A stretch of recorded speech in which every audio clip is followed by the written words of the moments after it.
आज एक गुरुत्वपूर्ण प्रसंग रे आपण मानकु समस्त को बिजु जनता दल तरफ आम ये निमंत्रण करिचु एवं आपण मानक जरिया रे राज्यवासी को आम अवगत कराइबा चाहूँ। गत 2020 मसीह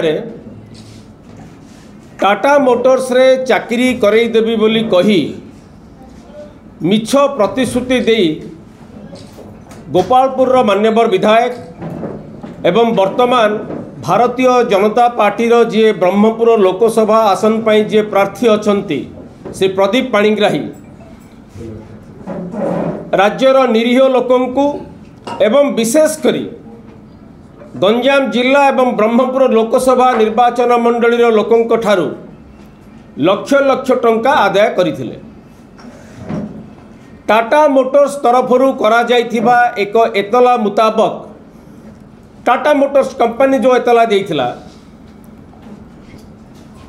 जाल ईमेल आईडी टाटा मोटर्स रो जाल ईमेल आईडी प्रस्तुत करिबा सह टाटा मोटर्स रो एमडी भावे परिचय देई श्री प्रदीप पाणिग्राही एवं तांको सहयोगी आकाश पाठक जो रकम भावे लोकंकु ठकिबार प्रयास करथिले एवं सेतिरे सफल हेइथिले। एही मामला विचार विभागीय तदंत परिसरभुक्त हैला एवं वर्तमान विचार विभागीय मजिस्ट्रेट निकट में विचाराधीन अच्छी यही मामला। यही मामला रे श्री प्रदीप पाणिग्राही जेल जाइथिले एवं जेल रु बेल रे आसिचंती। जेल रु जते बेले बेल रे आसिले मान्यवर अदालत किछि शर्त रखिथिले आमे देखिबाकू पाउछु बारंबार से शर्तर से उल्लंघन करिसंती। कौन से शर्त थिला? मान्यवर अदालत जारी करिथिबा शर्त अनुजाई कोर्ट रे व्यक्तिगत भावे हाजर होगा पई जतेबेले तारीख आसीबो शर्त रखिथिले। ठीक सेही परी जामीन रे जेहेतु से आछंती सेथिरे अन्य एक गुरुत्वपूर्ण शर्त थिला।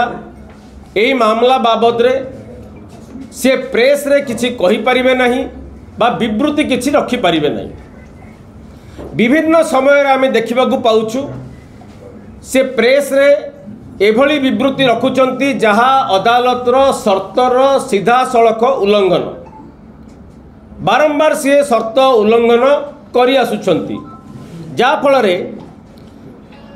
विगत 4-5 तारीख रे से व्यक्तिगत भावे मध्य शर्त उल्लंघन करी हाजर होइनांती विचार विभागीय मजिस्ट्रेट को जो शर्त थिला।